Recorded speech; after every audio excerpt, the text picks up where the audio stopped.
Welcome to Allies or Enemies. I'm Jess. And I am Shawn, and this is our top 100 favorite board games of all time. And today we are counting down the 30s, and I am wearing glasses, which I usually don't do, but I have to do when I'm doing a lot of work on a computer, and I just was. So please bear with me. I hope there's not too much reflection. And we're going to be starting with number 40, so it's like Rick D's weekly top 40. Oh yeah, we're the full Casey Kasem.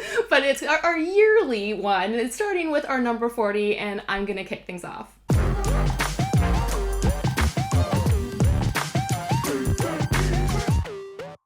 My number 40 is Fields of Arle, which is an Uwe Rosenberg farming game specifically for 2 players only, which we primarily play 2 players, so that works out great.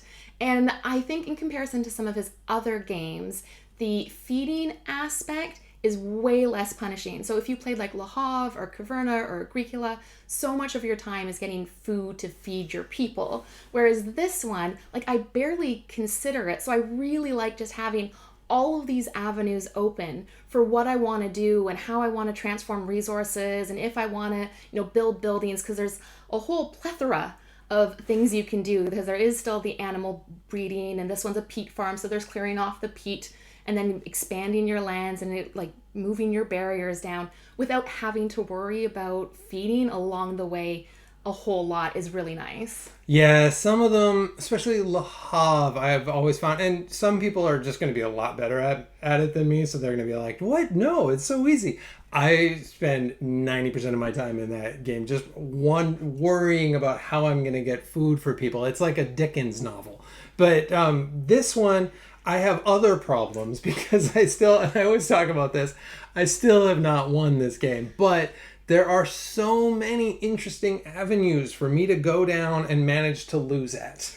I've found and it's fun anyway. Like it's fun doing the animal husbandry. It's fun building the buildings. It's just fun moving that water thing or whatever it is so that you can build more land, flipping over buildings and having stables and all of it. There's so many interesting bits in this game.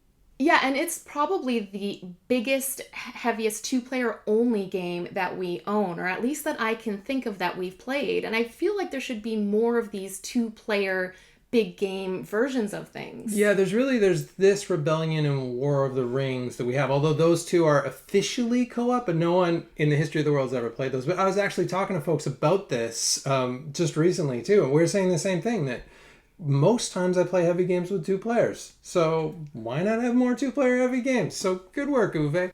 Yes, let's have more of those. And that makes Fields of Arle my number 40. My number 40 is Istanbul. And Istanbul's kind of a moving people around, making an efficiency engine puzzle game. And so you've got this market, and the market's made up of separate tiles, and they just go out randomly at the start of the game. And we always play with both expansions because we picked up the big box because we love a big box, and it just is a lot better if you've got everything. So you put all that stuff out, and then really you just got to figure out how to get jewels. And it's cool because there are many different routes to getting jewels. You can, especially with the expansions, you can get coffee and then trading that coffee. You can be picking up money and selling that. You can be adding spaces to like your wheelbarrow where you store goods. You just get goods and trade goods. You generally are going to have to do 3 or 4 of these to win the game. And it's really just like figuring out a couple of routes and how to drop off your dudes and get back your dudes. And it's so clever mechanically, and I don't know another game like it.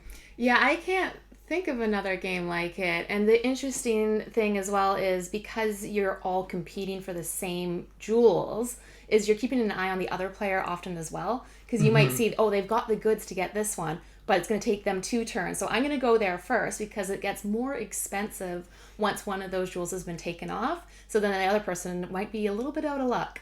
And it's got such a classic vibe to it too. It's not that it's super old, just by I guess board game standards, because we're just rocketing it into the future in the board game world. But it does have this kind of classic-y vibe in the best possible way. And that is my number 40. My number 39 is Clank Acquisitions incorporated specifically, but I am kind of grouping all of the Clanks together. The Legacy version was the best version that we played. It has this great campaign game that you're playing through, and it has a little bit of humor, which is nice for a board game. And you're left with a Clank board that you can play with at the end, with cards as well. And we form certain attachments to some of those cards because we. Oh yeah, Dewey. Yeah, Dewey. We named one of the cards Dewey. Every time Dewey comes up in the lineup, he always gets purchased because we have a soft And spot. he's really good. He is really good. And you have these upgrades you get to keep on them as well. So I do really like playing with those cards. But Clank in itself is just great. I love that you're definitely pushing your luck. And it's really fun. We've enjoyed it at 2, and I imagine it's going to be like even more fun and interesting at more players.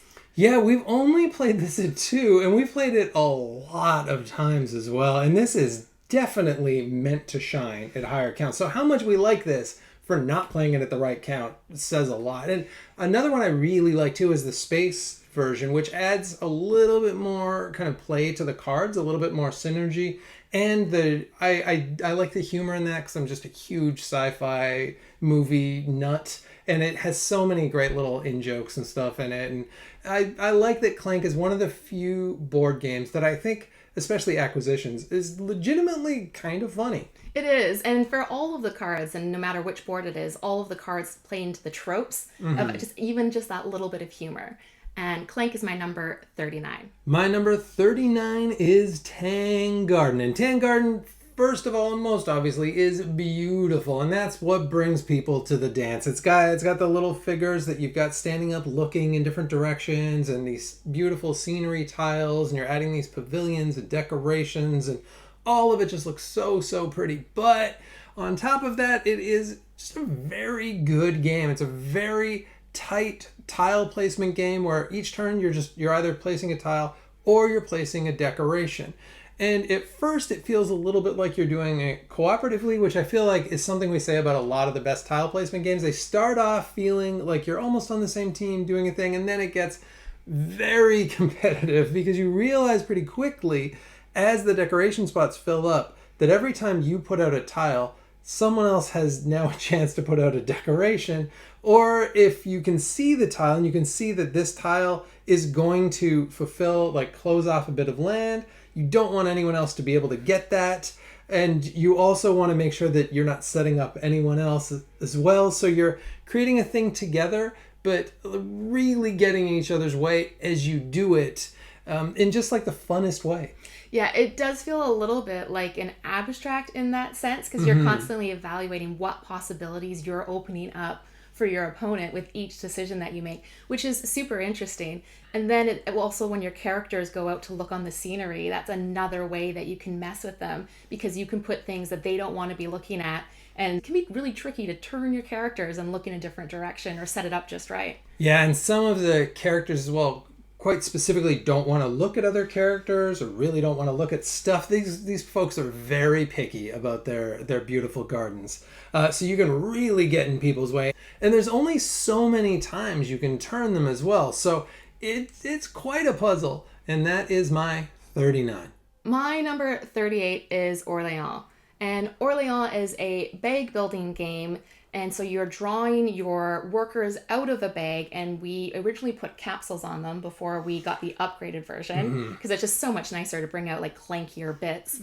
And then depending on who you have, you can then put them out to be able to perform different actions. So it was really important of who you draw because you could be really depending on being able to like move and then build something, but you just don't have the people that you need to move. So you're constantly upgrading your bag and building up your people and trying to maximize what you're doing. And each round there's this event that gets in the way and is usually causing you trouble. I don't think there's many positive events. Yeah, it is. I really like this. I really like the puzzle that you're doing on your board. There's a little bit of shared as well because there's this shared, I don't know what it's like a town or something that you're kind of racing to put people in, and then you can get bonuses through that as well. And I love having those upgraded tokens too. And we won them at AirCon, and we were given them by Rodney Smith. It was the first time that we had a chance to meet him, and he was super lovely. And so every time we play it, it's like, oh, or like watch it played special bits, which is great as well. It just adds a bit more. And with the Invasion expansion, you can play cooperatively as well, which is, I love when expansions introduce a co-op variant. And that's my number 38. My number 38 is Imperial Settlers, Empires of the North. And I love asymmetry. And this is one of the best kind of gateway asymmetry games. It's not quite a gateway game because it's a little bit more complicated than that, but it's not that complex of a game. You've got a small hand of cards. Cards are fairly obvious what you're doing with them. You're playing them out and building a tableau, and then those are connected to getting different resources, which help you pay for other cards. There's also an action thing. There's also a traveling to islands thing, which gets you like cards that give you constant bonuses. But you're tying all this together in different ways based on a whole bunch. I think we got like a dozen now because we got a bunch of the expansions, but a whole bunch of asymmetrical, very like winter themed, very cool factions. And it's neat how much they've done with that kind of a small base of actions and how many different directions you can go. It is a pretty easy rule set, but it is hard to master your specific faction. And I really like how you do your actions because it's these action tiles that go out in a random order. And you can always pay a tomato to use an adjacent action. So which actions are next to each other becomes really important. And that can really change the game too, which is super interesting. Yeah, because you play out an action to like one of the 5. Yeah, and then you can like flop it over. Yeah. And play adjacent, which it's a really clever. So you can play up to 4 actions if you've planned things out right and if the actions are good. And then sometimes those actions trigger cards you've got too. So there's a lot of ways to chain stuff. Just really, really clever game. And that is my 38. My number 37 is Jaipur, which is a 2-player card game. And you are basically set collecting because you're trying to get these different colored goods. You do also have camels. So there is an option that instead of taking the goods, you can take all of the camels. And you are, because it's 2 players, you're constantly dueling with each other. So keeping an eye on what the other person is grabbing. Because if you can get 3, 4, or 5, you get a bonus token. So you almost want to collect more of them, but you also want to be the first ones to play that specific color because of the higher value chips that you get to take if you play it first. Yeah, and this is one that used to be like Fields of Arle, and I used to lose all the time. And then I realized one day that getting all the camels all the time is not the way to win as much as I like doing that. And I've turned it around. I've won like the last 5 in a row in this game too. So I'm liking this more and more all the time.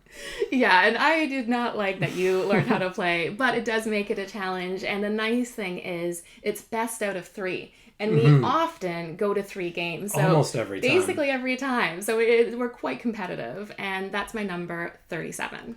My number 37 is Marvel United. And of course, I specifically mean X-Men. If you watch this channel at all, you know that I love the X-Men, and Marvel United is no different. And it has so many X-Men, and it has multiple man, and it has strong guy. And already I would love a game because it has multiple man and strong guy. That's basically all you need. But this is a very good game, and shockingly good, because you look at it and you think, well, that's just like a big box of plastic. Right, and it looks like a kid's game. I'm just putting out a circle of cards. These look like kids' cards. These look like kids' toys.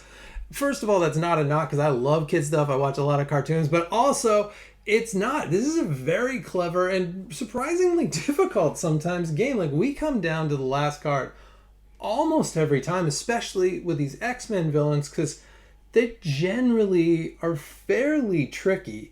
And we win more than we lose, but it's always very tight, and so it's very fun. We usually play 3 or 4 in a row too. Like we'll just I'll be like, okay, we got to be these two. No, we got to be these two. And Jess is very kind of playing along with me. Yeah, because it's very important that the characters we are make sense thematically. So Yeah. people who usually match up, we play that they match up.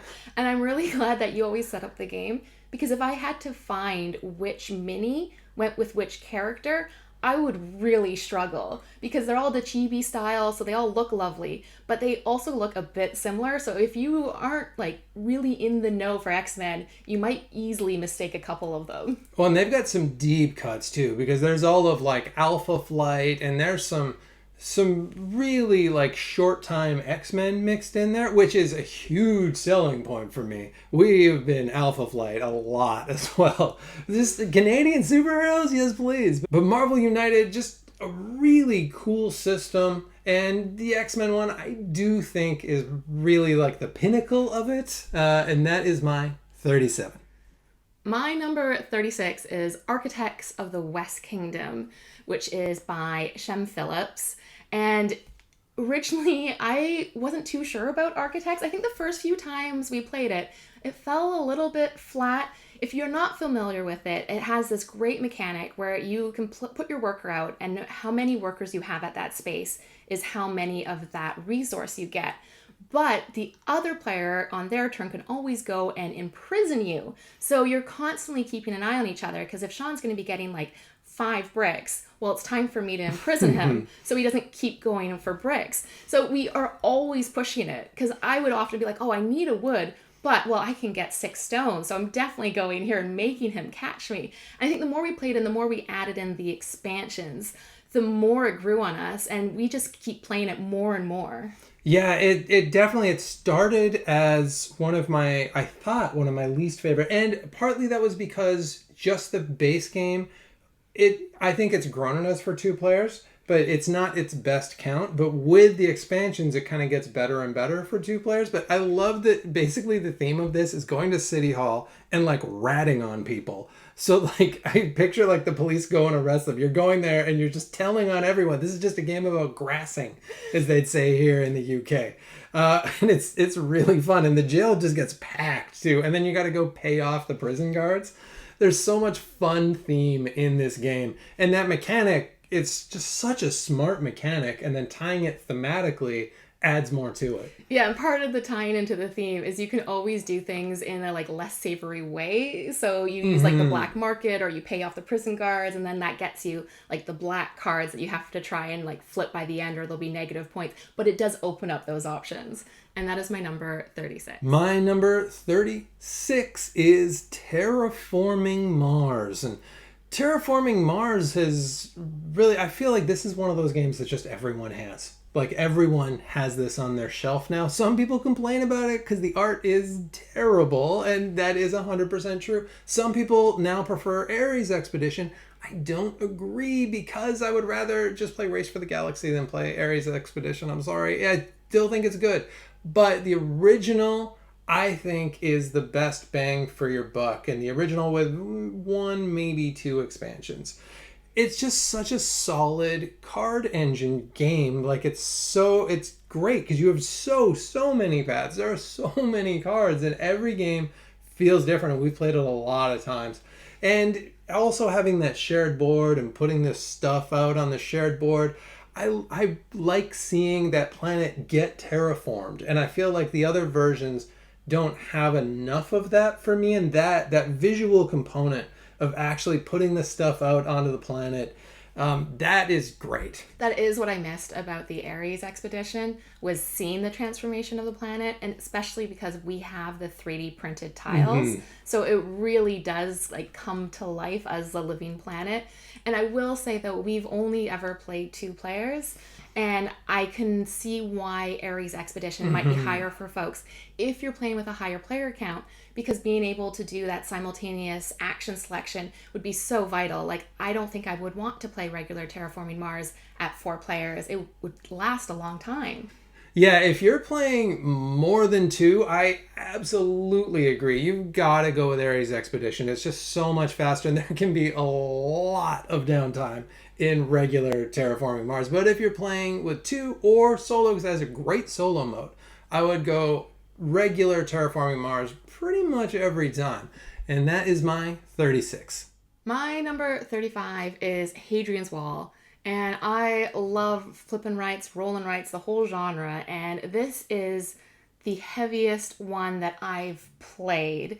And so it is a flippin' right, but are so many options you can do. And you start with these different colored meeples, and you have to spend those meeples to do your actions. But all those actions will lead to combos. So you'll get more people, or you'll get more stones. So you're constantly thinking, what can I do with who I have? Can I, with these few things left, can I be able to get this one person that I need to be able to do this other thing? And you can never do it all. You really have to focus on a couple of the different avenues. So it's been really fun to explore, like building theaters or doing the markets or doing the like scouting actions, and they all feel so different.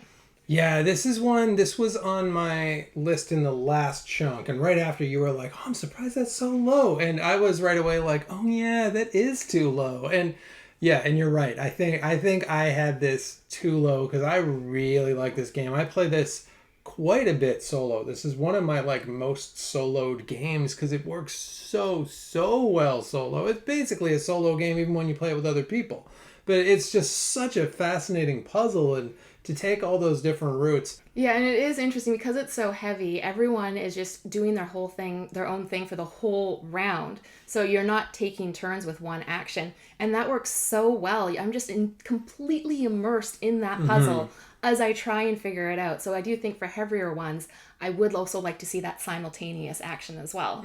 And that's my number 35. My number 35 is a little bit lighter of a game. It is Scout. And Scout is just a card game. And it's a card game that at first I was not all the way in love with. And then we learned we were playing it wrong. This happens a bunch with us, I feel like. And if ever there's a game you don't like, maybe just read the rules, because that has been our problem a couple of times.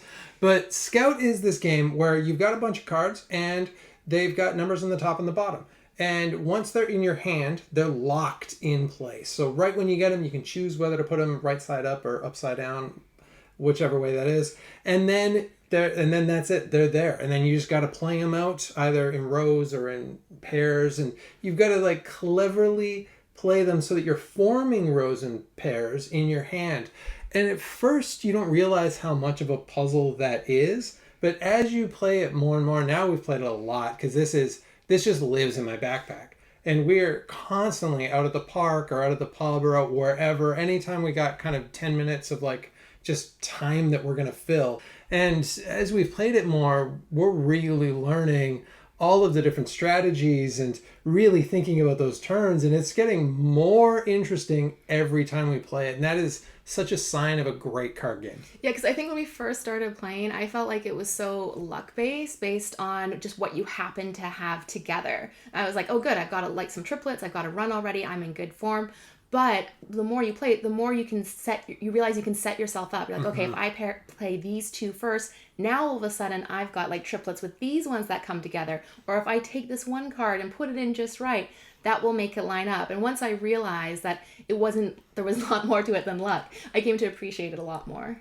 Yeah, and there's times when even though you could play a card, it's actually smarter just not to and just pick up a card, because instead of playing two, maybe you can fill that gap and play 4 or 5, and then the other person's really in trouble because they got to play something bigger. There's so much interesting play in this game, and it is my 35. My number 34 is Unlock, and I'm just grouping all of the unlocks together. I really like the escape room in a box, and there are a ton that have come out, and we've really enjoyed playing like all of them. But I am picking Unlock because overall I do find it always comes with 3 cases, and I usually really enjoy like at least 2 of them, if not all 3 of them. I think they do a really good job of integrating the tech of using your phone with having the cards, and you don't have to tear anything up. So anytime we get an unlock, we usually get it secondhand, and we can just sell it on again, which I really appreciate. And it's always, because you can only play through each of them once, it just always feels like a special occasion or something to like, okay, now we're going to play this one unlock that we've been holding on to, that makes it a little bit different than just when you play a game that you can play lots of times. Yeah, I agree. These are great, and these are also my favorite escape room in a box, and they've been getting just better and better and better every time they put in a new thing. It's like they're kind of learning from past mistakes, plus just thinking of new interesting ways to use the technology and maybe do a bit more with the story or whatever it might be. But they're always interesting, and we haven't played the one yet that does the game crossover one, but I'm really keen to try that one. Yeah, I was gonna say that is a newer one that it does. I think it's Pandemic and Ticket to Ride. Another one that's a board game based one, so that will be next on our list to try, and that's my number 34. My number 34 is Beyond the Sun. And Beyond the Sun, everyone talks about this, but I think you have to. It's ugly. UGLY, it ain't got no alibi. It is just plain, and it is white, and it looks a little prototypey, honestly. I kind of love it for that look. It is kind of like sleek and nice, but within that shell is a heck of a cool game. It's a giant tech tree. I feel like I'm still not selling this, but just wait. It kind of is like this giant tech tree that you're gaining cards from and you're gaining powers from as you go. But the interesting thing is all of those things in that tech tree really are worker placement spots. And you, at first, only you have access to that worker placement spot until the other person pays to gain access to that and like earns that as well. And at the same time, you got this cool area control space thing that you're doing. And maybe the coolest part of all of it is it's got these awesome dice that turn from suitcases to people to spaceships. Yeah, and those dice are difficult to manage. I've never have enough people or spaceships, so you really have to, it's really tight for deciding what actions you want to do. And the other thing that's interesting about the tech track that I didn't realize at first is the different colors represent different types of technology, like military or something like that. So before I was just really going in blind for which one I wanted to explore. But then once I realized, oh, if I maybe get a red one, I'm more likely to do space exploration. That also made it interesting for deciding which colors I wanted to be the first one in, with kind of a guess as to what that would give me. Yeah, and there is a little bit of asymmetry as well. There's the flip sides of the board are these asymmetric powers, at least slightly asymmetric, but they kind of tie into those different colors and those different cards in the different areas of the board and just add like a little something. So there are kind of levels to this game as well, along with you're just going to get better at it, because this is definitely a game where you're going to learn a lot of different paths and a lot of different strategies. And that is my 34. My number 33 is Draftosaurus, and in Draftosaurus you are drafting dinosaurs. So you get this handful of meeples and you choose which of the meeple dinosaurs you want to put out in your park. And it's a really simple game. It's a great game to teach people because it's so straightforward. You can explain it really quickly, but it is just really satisfying. I just really like holding the dinosaurs. I like building my little dinosaur park and having them all in their different pens. I like the different scoring conditions that you try and get like pairs to be the lovers in some of the pens. And at 2 players, there is a fun drafting element where you put one in your park and you get rid of one permanently. So you're constantly trying to figure out which one your opponent wants to be able to get rid of that specific one. Yeah, I really like the 2. There are so few drafting games that work at 2, but I really like the 2-player variant for this. It feels like a slightly different game, and I like both ways because, like, gee whiz, putting your hand in a thing and pulling out a whole bunch of dinosaurs and then picking dinosaurs and putting them out in a park, that's amazing. And with the expansions too, like the plesiosaurs and the aviary as well, add a little bit to it, and I don't think we'd ever play without those now. Yeah, I love it. I like beam with happiness every time we play this game, and just the whole time we play it. It's one of our most played games. And even I think one of the reasons why it's our most played game, because the base game even comes with 2 sides. So whenever we play it, we'll just often do first the summer side, then the winter side. So it really does lend itself to multiple plays. And that's my number 33. My number 33 is Living Forest. And I think we've talked a little bit about Board Game Arena on this list and like that bringing us into some different games. And this is kind of the poster child for that because I played this a lot on Board Game Arena before I finally got it actually as a gift.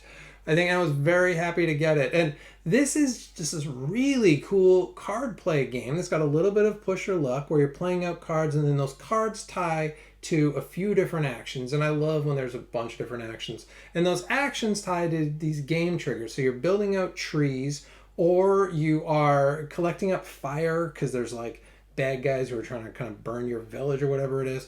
Or you are...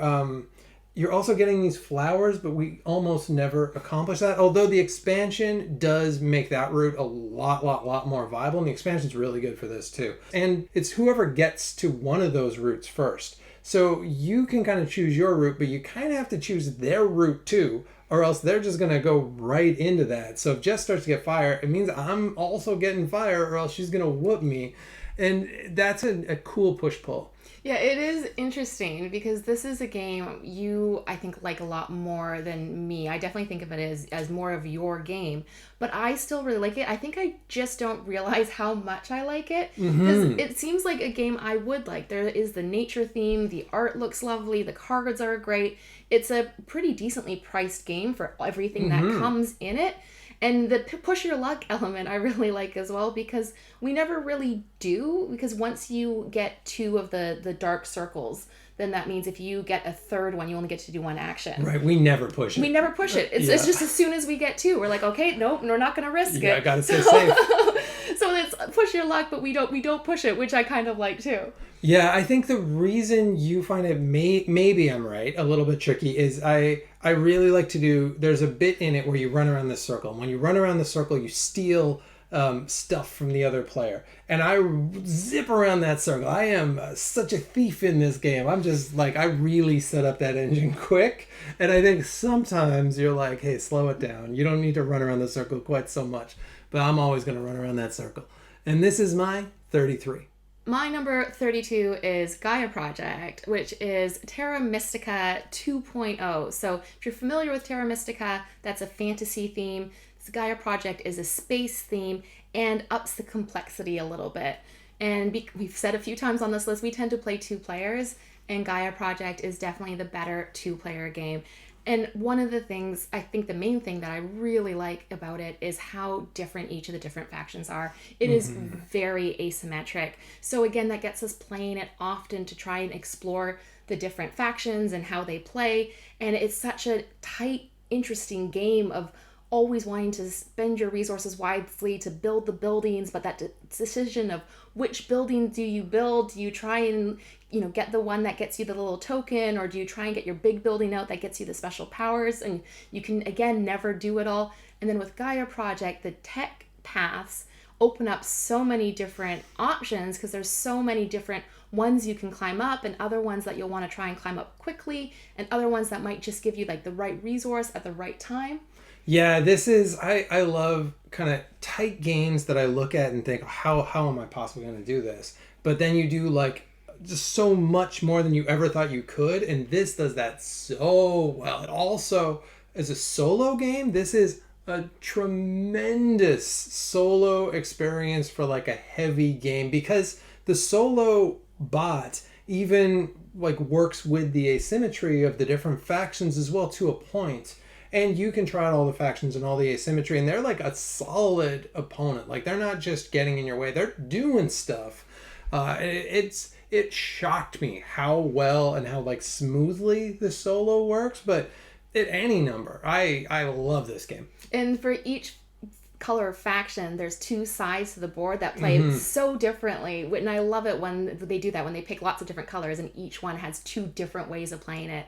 That just increases the replayability. And that's my number 32. My number 32 is Marvel Champions. This is my second Marvel one on here, and again, I prefer the X-Men stuff to all the rest of it. There's some fun stuff in the original, but the X-Men stuff, being Cyclops and Wolverine and Jean Grey and Shadowcat, oh, that's so much fun, and fighting all of like Magneto and the Brotherhood.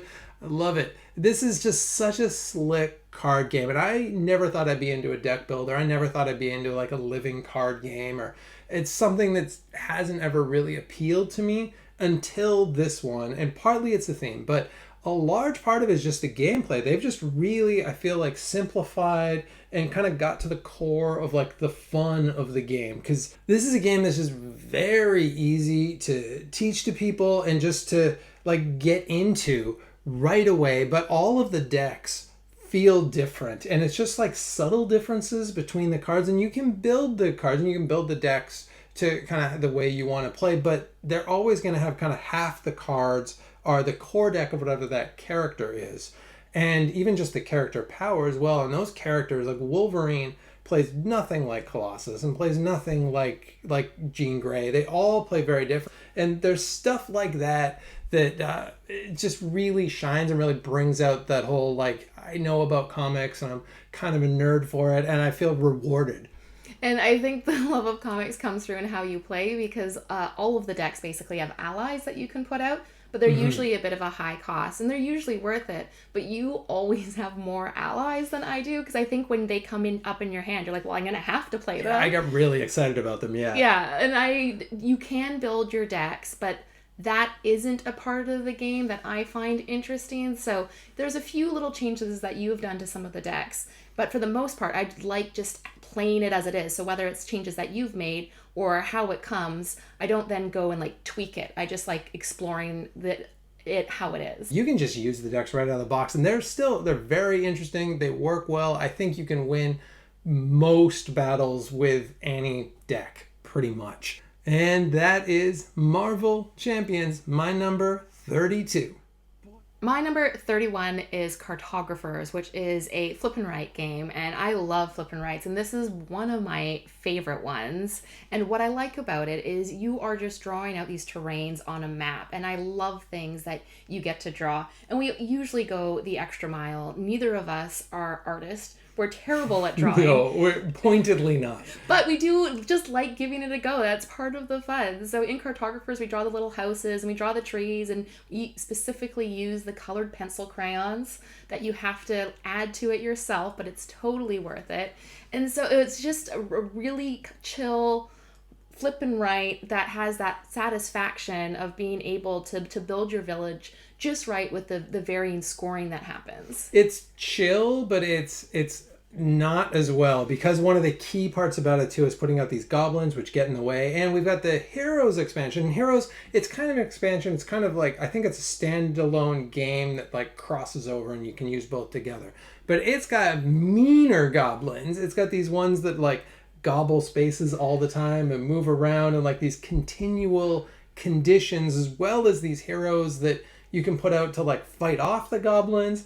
And it adds another layer that like I didn't know it needed, but now that we've got it, we pretty much always play with the hero stuff. Yeah, it's been really fun to explore the heroes, and it becomes so crucial to surround the bad spots, or else they can keep expanding in different ways. And that's my number 31.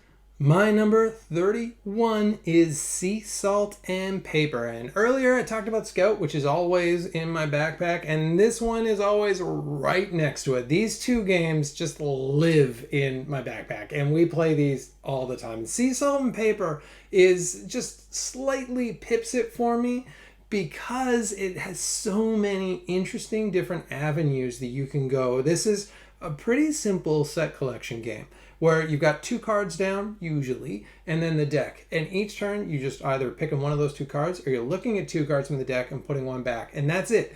And then once you've got 7 points in your hand, you can either say, last turn, and challenge the other person to doing one more thing to try and beat you, or you can just be like, that's it, let's just count up our things. And I love that last chance thing. It's so clever. And then just the set collection part as well. And like once you know kind of how sharks and swimmers are going to go together, and how these different sets are, and what the other person wants to try and get, it just gets more and more interesting the more you play. Yeah, you're definitely paying attention to what the other person is picking up, because if you see them starting to collect like a set of octopuses, you're going to take the octopus just so they don't score big for it too. And it is really interesting, the calling of the last chance, because we often will have maybe like 9 or 10 points in our hands sometimes, because we're kind of counting on the other person being really confident and being like, oh, I've got 7, I'm gonna call it, and be like, haha, I managed to get like big points here. And I think it tells you how many there are of each of the different types of cards, so you can do a little bit of a risk. Like the anchors pay off big, but there aren't a lot of them.